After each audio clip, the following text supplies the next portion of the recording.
যদি থাকে কাঁচা আলু আর ডিম তাহলে কিন্তু ইউনিক একটি রেসিপি আপনারা ট্রাই করতে পারেন, ভীষণই দারুণ হয়, যা কিন্তু রুটি অথবা পরোটার সঙ্গে খেতে কিন্তু দারুণ লাগবে। ছোট থেকে বড় সবাইরই পছন্দের। নমস্কার বন্ধুরা, কাজল ভিলেজ কিচেনে সকলকে স্বাগত জানাই। রোজকারের মতো আজও রান্নাঘরে চলে এলাম। আজকের রেসিপি প্রথম থেকে লাস্ট পর্যন্ত দেখতে থাকুন, আশা করছি ভীষণ ভালো লাগবে। তো চলুন তাহলে শুরু করার জন্য এখানে একটা থালা নিলাম আর এখানে ডিম নিয়ে নেব। কয়েকটা ডিম আমি এখানে ভেঙে নেব, মানে আমি আমার মাপ মতো এখানে ডিম নিয়ে নিচ্ছি। এখানে আমি 4টে ডিমের ব্যবহার করব, তোমরা চাইলে এখানে কিন্তু কম বেশি ডিমের ব্যবহার করতে পারো।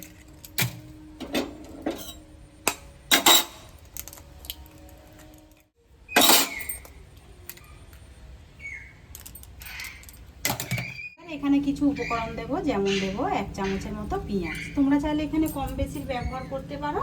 আর এখানে যেটা দেবো, এখানে কাঁচা পাকা লঙ্কা কুচিয়ে রাখা, ওইটাও দিয়ে দেবো, এতে করে কিন্তু টেস্টটা দারুণ আসবে। দিয়ে দিলাম কাঁচা পাকা লঙ্কা কোচানো, আর দেবো এখানে একটা টমেটোকে, মানে অল্প একটু টমেটোকে আমি কেটে রেখেছি, ওই 1 চামচ মতো এখানে দিয়ে দেবো। এখানে আগে থেকে আমি একটা বেশ বড় সাইজের আলুকে এইভাবে ছোট করে টুকরো করে কেটে নিয়েছি। দেখো পাতলা পাতলা করে কিন্তু কেটে নিতে হবে, বঁটি অথবা গ্রেটারের সাহায্যেও তোমরা কিন্তু এইভাবে কেটে নিতে পারো, আর ছুরি দিয়েও কিন্তু কেটে নিতে পারো। আর এই ডিমের মধ্যে যদি এরকম পাতলা পাতলা করে একটু আলু দেওয়া যায় তাহলে কিন্তু খেতে বেশ দারুণ লাগে। আর আলুটাকে আমি বেশ কেটে ভালো করে কিন্তু আগে থেকেই ধুয়ে পরিষ্কার করে নিয়েছি, না হলে কিন্তু এটা কালো হয়ে যাবে। এটা দিয়েই আজকে আমি রান্নাটা করে তোমাদের সঙ্গে শেয়ার করব। ডিমের মধ্যে কিছু উপকরণ দেব, যেমন দেব স্বাদ মতো লবণ বা মাপ মতো লবণ, আর দেব সামান্য একটু হলুদ গুঁড়ো। হলুদ গুঁড়োটা দিলে পরে সুন্দর একটা রং আসবে।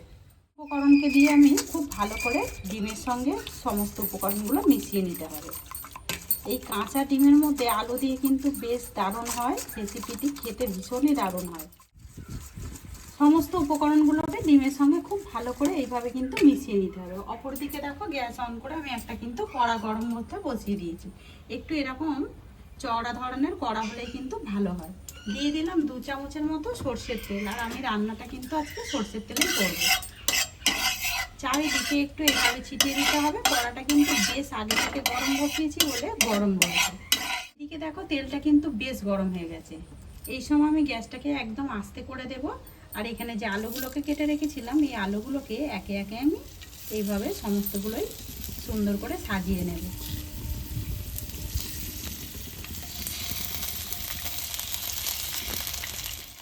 দেখতেই পাচ্ছি বেশ সুন্দর করে কিন্তু আমি এইভাবে সমস্তগুলোকে কিন্তু সুন্দর করে কভার করে রুটির মতো করে একদম পেতে দিয়েছি।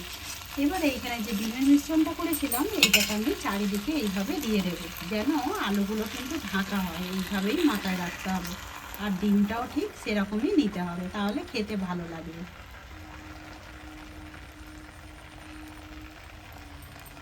দেখো খুব ভালো করে কিন্তু দিয়ে দিয়েছি, আর একটু এইভাবে আমি একটু চারিদিকে ছড়িয়ে দেবো। এটাকে আমি ঢাকা দিয়ে দেবো, যাতে করে ডিমটাও কিন্তু ভালোভাবে ভাজা হয়ে যাবে, আর একেবারে জমে যাবে, আলুটাও কিন্তু সিদ্ধ হয়ে যাবে। ততক্ষণে মশলাটা রেডি করে নেওয়া যাবে। তার জন্য নিলাম এখানে একটা মিক্সিং জার, এর মধ্যে দিয়ে দেবো 5-6 কোয়া মতো রসুন, মানে রোজকারের মতো যেই সব আমরা মশলা ব্যবহার করে থাকি সেই মশলাই দিয়ে দেবো। 3 কোয়া মতো নিয়েছি এখানে আদা, আর দেবো 2টো ফাটিয়ে নেওয়া কাঁচা লঙ্কা, এটা ঝালের জন্য সুন্দর একটা গন্ধ ছাড়বে তার জন্য। একটা নিয়েছি এখানে পেঁয়াজকে ডুমো ডুমো করে কেটে নিয়েছি, দিয়ে দিলাম পেঁয়াজ। সামান্য একটু জল দিয়ে দেব, জল দিয়ে মশলাটাকে খুব ভালো করে বেটে নেব। 3 মিনিট মতো হয়ে গেছে, ঢাকা দিয়ে রেখেছিলাম, আর দেখতেই পাচ্ছ 3 মিনিট পরে কিন্তু ডিমটা একেবারে জমতে শুরু করে দিয়েছে। এরকমই কিন্তু ননস্টিকের তাওয়া হলেই দেখো কত সহজে কিন্তু ছেড়ে যায়। এবারে আমি এটাকে উল্টে দেব। দেখতে পাচ্ছ কতটা সহজে কিন্তু ডিমের অমলেটটা বা আলুর অমলেটটা কিন্তু উল্টে গেছে। আবার আমি ও পিঠটা একটু একইভাবে আমি এই দিকটাকেও রান্না করে নিয়েছি। এবারে এটাকে নামিয়ে নেব। তখন এটা ঠান্ডা হতে থাক। অপর দিকে দেখো আমি আবারও একটা কড়া গরম মধ্যে বসিয়ে দিয়েছি। কড়ার মধ্যে দিয়ে দেবো আমি বেশ কিছুটা সর্ষের তেল। তেলটা দেখো বেশ কিন্তু গরম হয়ে গেছে। এখানে আমি একটা ছোট্ট সাইজের পেঁয়াজ নিয়েছি, পেঁয়াজটাকেও দিয়ে দিলাম আমি। এবারে একটু ভাজা করে নেব বাদামি রং আসা পর্যন্ত। আর এই রান্নাটা কিন্তু ভাত অথবা রুটি করার সঙ্গেও কিন্তু খেতে বেশ ভালো লাগবে। পেঁয়াজটা সুন্দর একটা রং আসা পর্যন্ত এভাবে আমি ভাজা করে নিলাম। ছোট সাইজের একটা টমেটোকে আমি একইভাবে টুকরো করে রেখেছি, দিয়ে দেবো কেটে নেওয়া টমেটো। সামান্য একটু লবণ দিয়ে দেবো বা স্বাদ মতোই লবণ দিয়ে দেবো। লবণটা দিলে পরে টমেটোটা কিন্তু তাড়াতাড়ি ভাজাও হয়ে যাবে, আবার সিদ্ধও হয়ে যাবে। টমেটোটাও পেঁয়াজের সঙ্গে খুব ভালোভাবে কিন্তু ভাজা হয়ে গেছে। এইভাবে সুন্দর করে একটু ভেজে নিতে হবে। এই সময় গ্যাসটাকে আমি আবারও একটু আস্তে করে দেবো। মশলাটা যে রেডি করে রেখেছিলাম ওই মশলাটা আমি দিয়ে দেবো।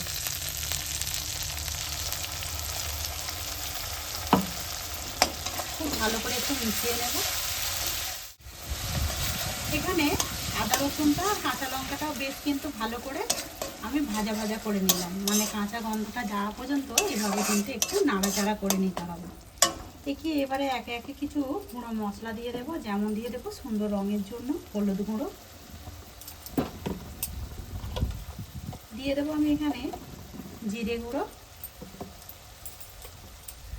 আর ঝালের জন্য দিয়ে দেবো দুটো কাঁচা লঙ্কার ব্যবহার করেছিলাম আমি, ঝালের জন্য দিয়ে দিলাম হাফ চামচের কিছু অল্প গুঁড়ো লঙ্কা। সমস্ত উপকরণগুলোকে খুব ভালো করে এইভাবে একটু মিশিয়ে নিতে হবে। আর এই সময় বলেছি গ্যাসটাকে একটু আস্তে রেখেই মশলাটা কষিয়ে নিতে হবে। এবার এটাকে আমি ঢাকা দিয়ে একটু মশলাটাকে কষাতে থাকবো। দেখো ডিম ভাজাটা বেশ কিন্তু ঠান্ডা হয়ে গেছে।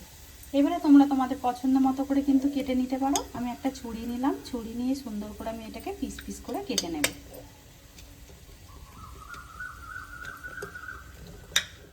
সমস্তগুলোই সুন্দর করে আমি পিস করে নিয়েছি। পিস করার পরে দেখো কতটা সুন্দর দেখতে লাগছে, খেতে কিন্তু ভীষণই দারুণ হয়। অপরদিকে দেখো মশলাটাকে নাড়াচাড়া করতে করতে ফাঁকে ফাঁকে বেশ ভালোভাবে কিন্তু কষিয়ে নিয়েছি। মশলাটা দারুণভাবে কষানো হয়ে গেছে, একদম দানা দানা হয়ে গেছে, তেল ছাড়তেও শুরু করেছে। এই সময় আমি দিয়ে দেবো এর মধ্যে জল। আগে আমি একটু মিষ্টি ধোয়া জল দিয়ে দেবো। আমি এর মধ্যে মাপ মতো জল দিয়ে দিলাম। খুব ভালো করে একটু নাড়াচাড়া করে নেব। এবারে এটাকে ঢাকা দিয়ে একটু ফুটতে দেব। এদিকে কারিটা কিন্তু খুব ভালোভাবে ফুটে উঠেছে। এই ফাঁকেই দিয়ে দেবো আমি সামান্য একটু গরম মশলা গুঁড়ো। খুব ভালো করে মিশিয়ে নেব। এবারে ডিমগুলো যে ভেজে রেখেছিলাম একে একে আমি এর মধ্যে দিয়ে দেব। আজকের রেসিপি আপনাদের কীরকম লাগছে অতি অবশ্যই কমেন্ট করে জানাবেন। যদি ভালো লেগে থাকে একটা লাইক করে দিয়ে এইভাবে আমার পাশে থাকবেন। সমস্ত ডিমের অমলেটগুলোকে আমি গ্রেভির মধ্যে দিয়ে দিলাম। আর এইভাবে সুন্দর করে একটু লো টু মিডিয়ামে ভালোভাবে ফুটিয়ে নিতে হবে। তো দেখতে পাচ্ছ একদম দমে কিন্তু রান্না করে নিয়েছি, একদম রেডি। দেখো ডিম অমলেট কারি খেতে ভীষণই দারুণ লাগে। আর আগেই বলেছি এগুলো রুটি অথবা পরোটার সঙ্গে কিন্তু বেশ দারুণ লাগবে। তো আজকের রেসিপি আপনাদের কীরকম লাগছে অতি অবশ্যই কমেন্ট করে জানাবেন। যদি ভালো লেগে থাকে একটা লাইক করে দিয়ে এইভাবে আমার পাশে থাকবেন, আমাকে সাপোর্ট করবেন। আমার এরকম নিত্য নতুন রান্নার জন্য পাশে থাকা বেল আইকনটি প্রেস করবেন। সবাই ভালো থাকবেন, সুস্থ থাকবেন। ধন্যবাদ। আবারও কোনো নতুন রেসিপি নিয়ে ফিরে আসবো। আজকের মতো এই পর্যন্ত।